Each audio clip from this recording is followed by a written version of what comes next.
சரியாக 6 மாதம் வந்து எல்லா டாக்டர்களும் இப்போ இன்றைக்கி செக்கப்புக்காக வந்திருந்தேன். நீங்கள் பார்த்தீங்கன்னா டாக்டர் சொல்கிற முதல் வார்த்தை, இவ்வளவு சீக்கிரம் பெரலிட்டிக் ஸ்ட்ரோக் வந்து ரெக்கவர் ஆனவங்க ரொம்ப ரேர் அப்படின்னு சொன்னாங்க. அதுக்கு வந்து டாக்டர் தமிழிசை சவுந்தரராஜன் அவர்கள் என் கூடவே இருந்தது ஒரு காரணம். என்ன வந்து நாம் எதுவுமே இயல்பாகவே செய்யணும் அப்படின்னு நினச்சா நம்மளை படுக்க போடுறதும் இயல்பாக ஒரு நடந்த நிகழ்ச்சி மாதிரி இன்றைய தினம் 6 மாதத்துக்குள்ளே உங்களுக்கு நடுவில் பேசக்கூடிய அளவிற்கு ஆண்டவன் எனக்கு உதவி இருக்கான். அதை வந்து நம்ம மறுக்கவே முடியாது. இந்த படத்தை பொறுத்தவரை டாக்டர் ராஜசேகர் அவர்கள் ஒரு விஷயத்தை சொல்ல விட்டுட்டாருங்க. மேக்கப்பே கிடையாது. இந்த படம் எடுத்ததில் மேக்கப்பே கிடையாது. சாதாரண காஸ்டியூமில் வந்தேன். படம் அவங்க சொன்னதை செஞ்சு கொடுத்துட்டு நாம் வீட்டுக்கு வந்துட்டோம். அந்த அளவிற்கு இந்த படம் பெரிய அளவில் மக்கள்கிட்ட வரவேற்பை பெறுங்கிற நம்பிக்கை எனக்கு இருக்கிறதுக்கு ஒரே காரணம், நாம் இயல்பாக சூழ்நிலைக்கு ஏற்ற மாதிரியாக இந்த படத்தை டாக்டர் ராஜசேகர் அவர்கள், அவருடைய டீம், தம்பி குரு, இவங்க எல்லாருமா சேர்ந்து எடுத்திருக்காங்க. நீங்கள் பார்த்தீங்கன்னு சொன்னால் ஒரு லாப நோக்கில் நீங்கள் லாபங்கிறது எப்போவுமே இந்த கேபிட்டல் தாஸ் கேபிட்டல் அதை படித்தீங்கன்னா தெரியும். சர்ப்ளஸ் வேல்யூ தியரி அப்படின்னு. அந்த சர்ப்ளஸ் வேல்யூ இல்லைன்னு சொன்னால் அடுத்த இன்வெஸ்ட்மெண்ட்டுக்கு எங்கேருந்து பணம் வரும்? அதனால் கம்யூனிஸ்டுகளோட தியரியே கம்யூனிஸ்டுகள் தான் உடைச்சாங்க.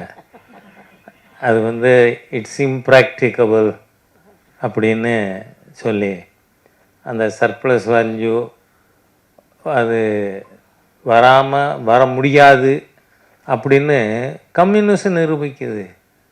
அந்த மாதிரியாக நம்ம நாட்டில் பல்வேறு சம்பவங்கள் நமக்கு ஒரு பாடமாக அமைஞ்சிருக்கு. அதில் இந்த கதை வந்தது கொரோனா சமயத்தில்.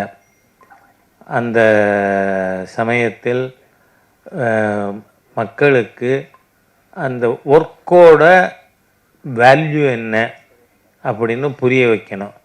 நீங்கள் பார்த்தீங்கன்னா இந்த படத்தில் ஒரு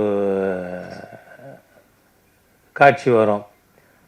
இதில் பணியாட்களுக்கு 50,000 ரூபா, நர்ஸுகளுக்கு 40,000, டாக்டர்மா கோச்சக்கூடாது, டாக்டர்களுக்கு 20,000 போனஸ் கொடுங்க அப்படின்னு. இதில் காரணம் என்ன? 24 மணி நேரமும் உழைச்ச ஒரு கம்யூனிட்டி உண்டுன்னு சொன்னால் அது அந்த சுத்திகரிப்பாளர்கள். அவங்க வந்து அன்னைக்கு ஒரு நாள் ஸ்ட்ரைக் இருந்திருந்தா கூட நாம் நாரி போயிருப்போம்.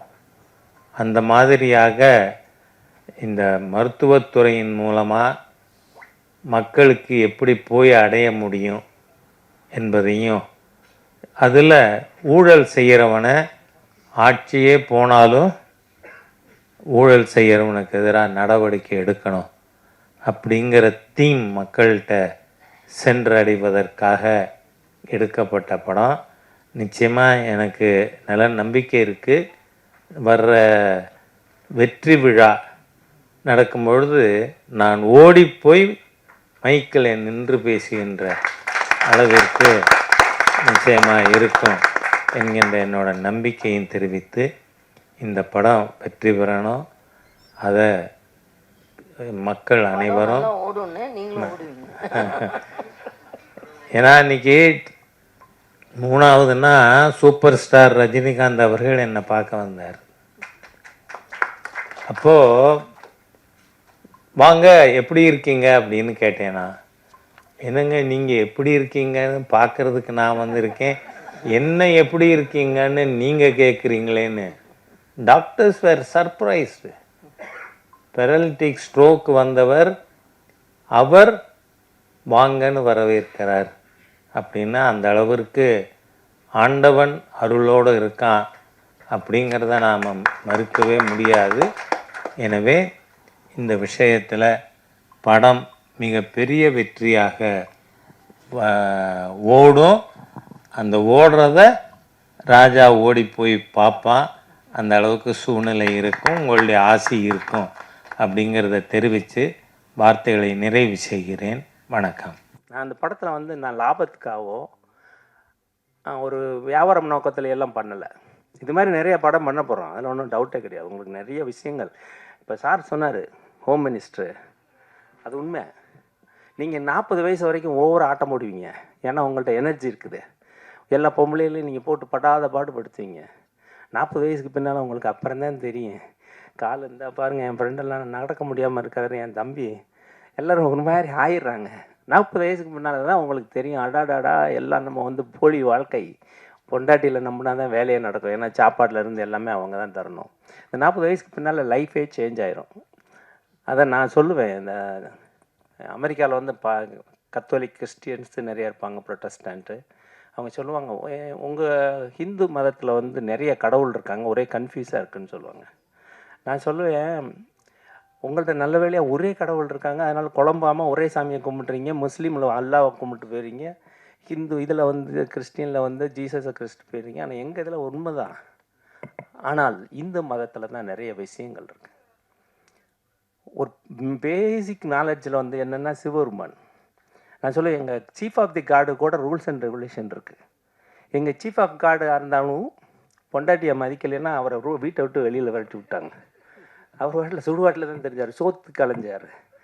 அதை வந்து நம்ம வந்து சொல்கிறோம், ஆக்சுவலாக this is the real true. காடாக இருந்தாலும் சட்டம் தான் அதில் இந்துக்கள் மட்டும்தான் இருக்குது. அப்புறம் எல்லாம் டிபார்ட்மெண்ட்டு, நீங்கள் எம்பிஏலாம் தனியாக படிக்க வேண்டாம், எல்லா டிபார்ட்மெண்ட்டும் இருக்குது உங்கள்கிட்ட.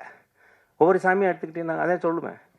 நீங்கள் எஜுகேஷன்னு போனீங்கன்னா லட்சுமியை சரஸ்வதியை கும்பிடணும், பணம் வேணும்னா லட்சுமியை கும்பிடணும், இதில் பிட்டடிச்சு பாஸ் பண்ணணும்னா விநாயகரை போய் கும்பிடணும். ஏன்னா எந்த பிட்டு எந்த பக்கத்தில் இருக்குன்னு அப்போ தான் தெரியும். இவங்க பிட்டுக்கு படிக்கிறத காட்டிலும் பிட்டு எங்கே எந்தெந்த பிட்டு எந்தெந்த இடத்துல இருக்குன்னு வைக்கிற பிட்டு இருக்கு, அதுதான் கன்ஃபியூஸ். சார் வந்து சொல்லுவார், மதுரை மெடிக்கல் காலேஜில் நாங்கள் ரொம்ப என்ஜாய் பண்ணியிருக்கோம். சாரு நாங்கள் சாரை நிறைய ஏமாற்றுவோம். ஆமாம், இந்த பிட்டை கொடுக்குறதே பெரிய ஆர்ட்டு. நீங்கள் அந்த ஒரு படம் வருது, என் பயலுக்கு சொன்னாங்க, அந்த ஃபஸ்ட்டு அந்த படம் தான் பிளான் பண்ணோம். ஃபஸ்ட்டு அதை பார்க்குறதுக்கு ஒரு நல்ல படமாக எடுத்தால் தான் அப்புறம் இவரை டீசெண்டாக பார்ப்பாங்க, இல்லைன்னா ஒரு மாதிரி ரவுடியாக பார்த்துருவீங்க, இந்த ஆள் படித்தாரா படிக்கலான்னு தெரியாது அப்படிங்கிறதுனால உண்மையாக கொஞ்சம் பார்க்குறதுக்கு ஒரு பகுமானமாக ஒரு நல்ல படம் மாதிரி எடுத்து கொடுத்துருக்கேன். இன்னொன்று வந்து இந்த படத்தில் கதை இருக்கான்னு கேட்டுறாதீங்க, கதையே கிடையாது, உண்மையாக சொல்கிறேன். ஏன்னா நிறைய கான்செப்ட், ஒரு நிறைய விஷயங்கள் நீங்கள் ஒவ்வொருத்தரும் ஒவ்வொரு விஷயங்கள் ஏமாறுறீங்க. அதை நான் சொல்லக்கூடாது, அதனால தான் கற்பனை உலகம் சொல்லி வச்சுருக்கேன். ஏன்னா நிறைய எல்லா டாக்டர்ஸும் கெட்ட டாக்டர்ஸுங்க, நிறைய டாக்டர்ஸ் நல்லவங்க இருக்காங்க, நிறைய டாக்டர்ஸ் நல்லவங்க, நர்சஸ்லாம் சூப்பர். ஆனால் நம்ம இந்தியாவில் தான் பெஸ்ட்டு டாக்டர்ஸ் நர்சஸ். நீங்கள் போன உடனே வைத்தியம் பார்க்குறீங்க, வெளியில் போய் பாருங்கள். அமெரிக்காவிலலாம் ஏன் நான் ஒரு டாக்டர், எனக்கு பிரைமரி டாக்டருக்கு நான் வந்து 1.5 மாதம் வெயிட் பண்ணணும், அப்பாயின்மெண்ட் கிடையாது. ஆஸ்பத்திரிகளில் போனீங்கன்னா நான் டாக்டர், என் ஆஸ்பத்திரி பெரிய ஆஸ்பத்திரி, 1000 பேர் இருக்காங்க, 1000 பேஷண்ட்டு, நான் பெரிய டாக்டர் இங்கே. ஏன்னா எல்லா டாக்டர்களுக்கும் தெரியும், எனக்கு வைத்தியம் பார்த்துருவாங்கன்னு வச்சுருங்க, அது வேறு. நம்ம எப்படி இங்கே ஸ்டான்லியில் இருந்தபோது எப்படி மதுரை மெடிக்கல் காலேஜ், எனக்கு செல்வாக்கு எங்கே போனாலும் இருக்குது, அது ஒன்றும் பிரச்சனை இல்லை. நான் தமிழ் டாக்டர்ஸ் அசோசியேஷனில் 4 ஸ்டேட்டுக்கு நான் தான் கவர்னரு. 1500 டாக்டர் நான் உருவாக்கி விட்டேன். ஆக்சுவலி 600 டாக்டர் தான் இருந்தாங்க. நான் ஒரு 2 வருஷமாக அந்த டாக்டர்ஸுடைய எண்ணிக்கையை 1200 டாக்டர் ஆக்கியிருக்கேன், தமிழ் டாக்டர்ஸ் அசோசியேஷனை. அது மாதிரி நிறைய உருவாக்கிட்டு இருக்கோம். இப்போ நான் எதுக்கு சொல்ல வந்தேன்னா, இது ஒரு மானிட்டரி பெனிஃபிட்டுக்காக நான் பண்ணலை. ஏன்னா எனக்கு வந்த செலவை காட்டிலும் படத்தில் செலவு கம்மி தான். 2வது இப்போ பார்த்தா நாங்கள் மதுரையில் ஓன் பில்டிங்கே வாங்கியிருக்கோம். இப்போ நடிகர்கள்லாம் தங்குறதுக்கு எல்லாத்துக்கும் பில்டிங் ஒரு ஸ்டுடியோவே ரெடி பண்ணிகிட்ருக்கோம். மெட்ராஸ்லேயும் பண்ணுறேன். எல்லாம் இங்கே நிறைய நல்ல நல்ல சப்ஜெக்ட்லாம் நல்ல நல்ல கதையெல்லாம் வச்சுட்டு டேரக்டர்ஸு டெக்னீஷியன்ஸ்லாம் இருக்காங்க. இவங்களெல்லாம் உருவாக்கணும். எங்களுக்கு வந்து கஷ்டம் கிடையாது. நிறைய டாக்டர்ஸு டென்டிஸ்ட்லாம் வர்றாங்க. அவங்கெல்லாம் நிறைய போட போகிறாங்க பணம். அவங்கனால உங்களை நிறைய பேரை உருவாக்கணுங்கிறது எங்களோடது. 2வது நீங்கள் நிறையா விஷயங்களை படிச்சுட்டு போங்க. இப்போல்லாம் நிறைய கூகுள்லேயே நிறைய விஷயங்கள் வருது. என்னென்ன மெடிசன்ஸு இதெல்லாம் சொல்லி நிறையா இருக்குது. இன்னும் ஒரு பெரிய பெருமை என்னென்னா, நம்ம ஊரில் இங்கே ஒரு சொர்க்கங்க அது. நீங்கள் எல்லோரும் சொர்க்கத்தில் இருக்கீங்க. நீங்கள் வெளிநாட்டுக்கு போனீங்கன்னா தான் தெரியும். சும்மா நாங்கள்லாம் சும்மா அம்பக்கு இந்த பயவுல எல்லோரும் அந்த ஊரில் போயிட்டு வரும்போது இப்போ இந்த ஆஃப் ட்ரவுசர் போட்டுட்டு பண்ணுற பந்தா தாங்க முடியலங்க. நீங்கள் எல்லோரும் என்னடா டாக்டர் நீங்கள் பார்த்துருப்பீங்க, பேண்ட்டை போட்டு வருவீங்கன்னு தான் எதிர்பார்த்துருப்பீங்க. நான் வேஷ்டியை கட்டணும்னு சொன்னேன். நான் மாடு பிடிச்ச வந்தேன். நாங்கள் கிராமத்தில் இருக்கிறது அந்த சாரு தெரியும். அவரும் பால் கறப்பார், நானும் பால் கறத்துருவேன். என்ன சார்? ஆமாம், நாங்கள்லாம் சும்மா எளிமையான ஆட்கள் தான். நாங்களும் விவசாய குடும்பத்திலேருந்து வந்தவங்க தான். ஆனால் என்ன ப்ராப்ளம்னா ஏமாத்துறது. இப்போ நமக்கு வந்து என்ன பெருமைனா, இந்தியன்கிற ஒரு பெரிய மகப்பெரிய நம்ம உண்மையிலே பயங்கரமான இந்தியன் அப்படிங்கிறது நீ வெளியில் போனால் தாங்க தெரியுது. ஆமாம், நீங்கள் வெளியில் போய் பார்த்துக்கிட்டீங்கன்னா இன்றைக்கி நம்ம இந்தியா ஒரு பயங்கரமான பேரோடு இருக்குது. இன்றைக்கி நான் சொல்லக்கூடாது, அரசியல் நான் பேசக்கூடாது, நான் அரசியல்வாதி கிடையாது. என்கிட்ட சார் கூட கேட்பாங்க, சார் ராஜா சாரை நடிக்க வச்சுருக்கிறாரு, இவர் பிஜேபியாக இருப்பார் அப்படின்னு. ஆனால் நமக்கு அரசியலுங்கிறது கிடையாது. ராஜா சார் வந்து என்னுடைய அண்ணனுக்கும் தம்பி முத்துசெல்வம் இருக்கார். எங்களுக்கெல்லாம் வந்து அவங்க வந்து ஒரு குடும்ப நண்பர். என்னுடைய மைத்துனர் அவர் காரைக்குடி வைஸ் சான்சலர் இருந்தார். காரைக்குடியில் எங்கள் அண்ணன் வக்கீலாக இருக்கிறாரு. எல்லாம் அவங்கெல்லாம் ராஜா சாருக்கு ரொம்ப குடும்ப நண்பர்கள். எனக்கு இந்த ரோலுக்கு வந்து ராஜா சார் ஆப்டாக இருப்பார் அப்படின்னு சொல்லி நான் போய் ஒரு நாள் ஃபோன் பண்ணேன். உடனே வர சொன்னார். போனேன், பார்த்தேன், பேசினேன். அவ்வளவு, அதாவது எனக்கு வந்து எப்படி சொல்கிறதுன்னு சொல்லிட்டு நான் ரோலை சொல்லி எனக்கு பண்ணணும் அப்படின்னு சொன்னோன்னே ஒரு வார்த்தையோடு சொல்லு, தம்பி எனக்கு நடிக்க தெரியுமான்னாரு. நீங்கள் நடிக்கவே வேணாம், பாரதி ராஜா வந்து சிவாஜி கணேசன் அப்படியே வாங்க நடங்க போங்கன்னு சொன்னார். அது மாதிரி நீங்கள் அதே மாதிரி செஞ்சால் போதும் அப்படின்னு சொன்னேன். அதே மாதிரி தான் செஞ்சார். ஆனால் பார்த்தீங்களா, சிவாஜி கணேசனுக்கு பின்னால் அடுத்து ஒரு ஆள் வந்துட்டார். உண்மையிலே ரொம்ப பெருமையாக இருந்துச்சு. ரொம்ப அழகாக பண்ணியிருக்காரு.